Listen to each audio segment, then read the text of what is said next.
ZOOM TV24.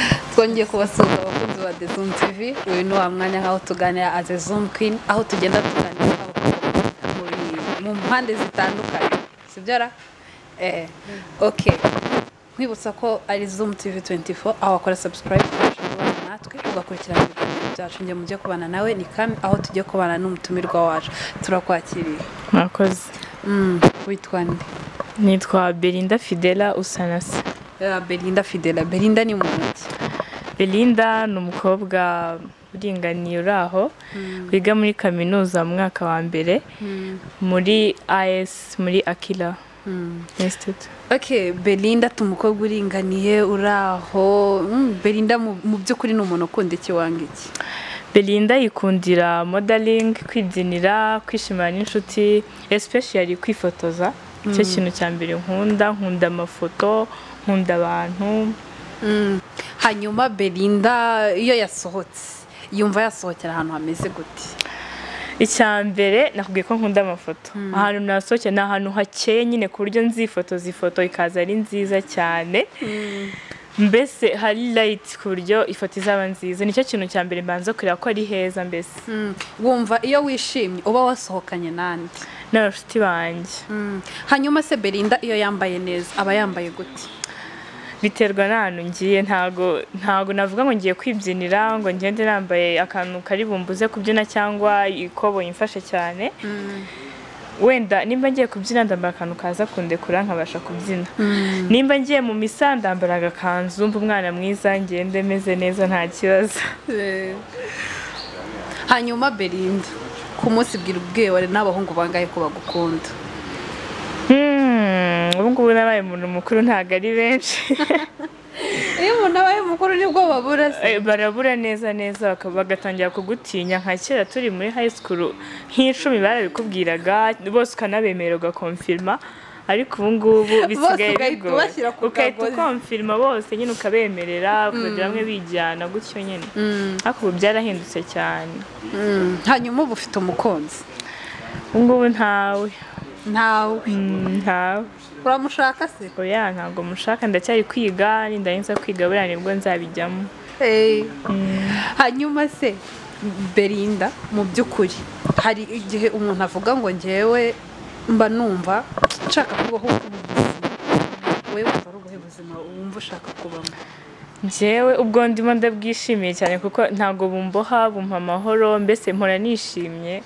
Wenda kubabara byo ntibyabura bitewe n'igihe urimo, ariko ubwo ndimo ndabwishimiye. Ku buryo noneho muri wowe wumva watura ahantu hameze gute? Aho naba nyine njye cyangwa ndi kumwe n'abandi, cyangwa waba wenyine waba uri kumwe n'abashuti bawe nyine ukavuga ati hariho nk'umuntu wavuga ati njye nikundira kuba ku mazi, undi akavuga ati nkunda ahantu hacecetse mu misozi, undi akavuga ati nkunda twatuzu tw'abazungu banza guca ahantu mu misozi. Njye nkunda ahantu hari cool. For example nk'inyamirambo aho ntuye, ikintu mpakundira ntago abantu bajya baryama, mbese hahora ibintu bishyashya, kavuyo ibiki, ntago baba bored. Niyo uri mu nzu wumva uturirimbo tw'ahandi cyangwa urusaku, niyo waba utacuranze turirimbo tw'ahandi turakuhaza. Okay, hanyuma Belinda mu buzima niki cyakubabaje? Ikintu cyambabaje nuko kamera wanjye yapfuye. Nari mfite sister wanjye wakoze ubukwe, kamera akajya ambwira ati reka nzaza kukureba tujye kumusura kuko yari yarabyaye nyine tujye kumureba. Cyambabaje nuko yapfuye tutagiye kumusura, ariko nyuma narabikoze. Hanyuma icyagushimishije kurusha ibindi? Cyanshimishije kurusha ibindi ni byinshi. Uratubwira nka bitatu naje? Cyanshimishije ko ari byinshi ndamenya mvuga iki. Icy'ingenzi ku buryo niyo uryamye uhita ukanguka uhita uvuga ati kiriya cyaranshimishije. Ko ari byinshi mbuza amahitamo. Icya mbere nuko nasanze aho nigara muri university muri Akila hari abandi bana twiganye, naraga nsaba Imana ati sinzagiyeyo ngo nshaka aba friend ngire gute. Cyanshimishije nuko nasanze hari abo twiganye tugakomezanya urugendo. Muri primary yawe cyangwa se O level na A level? ni iki kintu ujya wibuka yuko avuga ati karaga koryo ninjye wagakoze?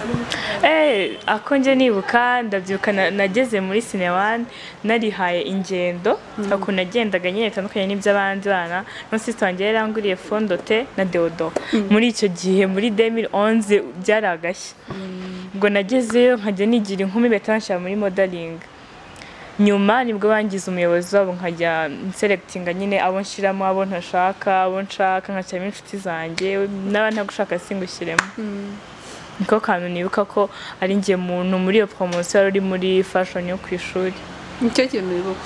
Hanyuma mu bwana bwawe ubwo ndavuga mu myaka yo hasi ni iki kintu bajya bakubwira cyangwa se wibuka wakoze mbese kigashimisha nk'abantu bose ku buryo nawe iyo ukibutse ushobora kubyuka ugaseka? Ikintu nakoze gitangaje nakundaga ibiryo naje nyine kugenda mu kabati ni ibiryo maze kubyiba ndagenda ndabirya maze kubirya subizayo igisorori ngenda kugishira mu kabati ndatuza ndicara ubwo baza kubibura nyine babibuze bavuga ati ninda bikoze nanga kuvuga birangira bamvumbuye niko gashya nakoze mu muryango ntabwo bashaka kubyibagirwa ko nikundiraga ibiryo. Hanyuma se Belinda muri make wumva imbere hawe hazakomeze gute? Nta muntu wifuza ibibi imbere yanjye numva hazaba heza nifuza kuba nyine software developer nifuza ko naza developing ama software menshi nyine mbese nkamenyekana.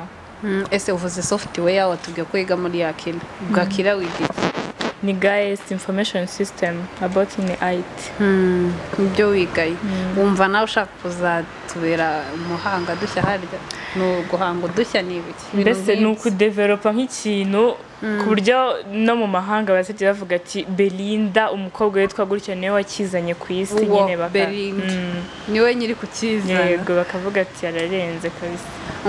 Hanyuma tugana gusoza Belinda muri make ufite ababyeyi bombi ntabo bimeze bite? Ufite ababyeyi bombi mfite n'abavandimwe. Umwana wa kangahe? Ndi umwana wa kabiri.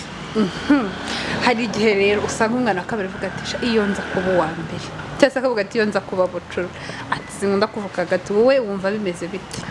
Ngende biprefera kuko sister wanjye n'ubundi byarashatse nsigarana n'umuto urumva ntekinga responsibility zo kuba ndi mukuru n'umuto nkamwitaho mbese naramusimbuye ndi byose ndi wa kabiri ndi no wa mbere ko adahari nyine uri byose byose wacu rero namwe muramubona hanyuma byose ku muryango byose ku muryango ariko rero ndabona ushaka kuba uzi kuririmba nawe mfite ijwi ribi ku buryo nshaka kuririmba ukahita wirukanka ukagenda. Ubundi se ninde muhanzi ukunda mu Rwanda hanze?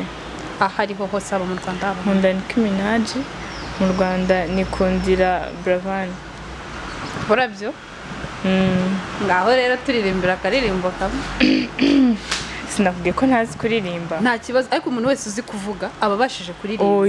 Oya reka nakubwiye ibintu nkunda amafoto nyine twavuze natwe naririmba gute kweli nuko ntabyo nzi ndakwinginze gerageza usibye ko nta ndirimbo yiwe nzi mu mutwe usibye kuzumva gutyo yande ya Buravan ntago nzi nacyo niya Nick twayemera nazo ntago njya nzifata cyeka nko kuba na akarefure konyine niko mbanzi nako karirimbe nta kibazo turakemera ibyo duha byose turabyemera byose byacu mana we harya ndi mashyashya yerutse gusora yitwa gute ngaho rero nge sinya iyo turwane bo bari inyuma batubwiye ni batubabarire batwibuze harya indi baririmba ngo ni nyampinga ni ibiki ibindi ni ibiki Siberse niyo uvuga Signora, signorita. Oya kandirimbe ni nyampinga. Oya ni nyampinga urabarutsa nakuvaho nkajya he nibyo gusa. Ahubwo se ko numuri hafi gusaterejwe. That was beautiful. Oya. Nawe se urashaka kumubaza. Hanyuma se Belinda rero muri make urasenga? Yego. Sengera he? Sengera mu barokore. Okay, hariho umuntu uvuga ngo ngiye Imana iza kungira umuhungu. Wowe wumva iyo uza kuba amahitamo wari guhitamo kuvuga kuri iki? umukobwa ndabyishimiye ngiye biramfasha zakata bavugaga zo kurara mu isekuru cyangwa mu muvure we ntago zari bugufata. narazumvaga ariko numvaga atari ibyo, numvaga ari nko kubeshya. Ntabwo ugeze waprikaho ngo urebe. Oya ndibuka ahubwo ndi muto haje ibintu ngo abantu bambara bodaboda ngo nijoro Satani araza kuzitora. Icyo gihe ndabyibuka ko nazirajije hanze nzi ko Satani ari buze kuzitora, ariko bucye usanga ndazihabona bukeye ndazihasanga. Satani ntiyaje. Ntabwo yaje kuzifata, sinzi impamvu, barabeshye. Hanyuma imperuka iramutse nyine mbere yuko wenda igera mbese ku mperuka umva ari cyo wabwira Imana? Nabanza gusaba Imana imbabazi y'ibyaha byose naba narakoze mu isi, nyine nkajya mu ijuru ndi muzima nta cyaha. Mbere ni iki cyaha ujya ukora ukumva kigutandukanyije n'Imana? Kubeshya, kuko hari igihe uvuga story ukongeramo kubeshya kugira ngo ziryohe, n'ibindi byo gutandukira, twese turi abantu turacumura. Hanyuma se Belinda, uramutse umenye ko ejo uzapfa wakora iki? Nakwiyeza, mbese nyine nasaba Imana imbabazi, mbese ibyaha cyo kintu mba numva gikomeye, kuko iyo tuba tuzi ko ari amakosa ariko tukabikora. Ntaza gusaba imbabazi. Watubwira nk'imirongo 2 yo muri Bibiliya wabuze? Nzi Matayo 5 na Zaburi 112. Nyine tubwire nuko havuga. Muri Matayo havuga hahirwa abakene mu mitima yabo kuko ubwami bw'ijuru ari ubwabo. Noneho muri Zaburi ntago mbyibuka neza, gusa ndibuka ko najyaga kera amasoma nkiga muri segonderi, narashize akantu niho najyaga nkunda gusoma ariko ntago ubu nkibuka uko havuga. Okay. Ikindi Belinda, uwaguzana Nicki Minaj nkuko wavuze ko umukunda, niki kintu wamubwira cyangwa se wamusaba? Namusaba ko dufata selfie gusa. Gahita mbabaraze ko kumfatirira selfie kuko ndumukunda ama selfie. Niyo namusaba.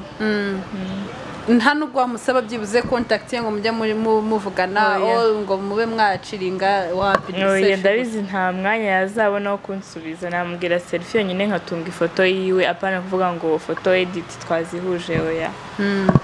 Buravan se? Buravan we namusaba ko yandimbira nk'akaririmbo kamwe, ubundi nawe akama selfie.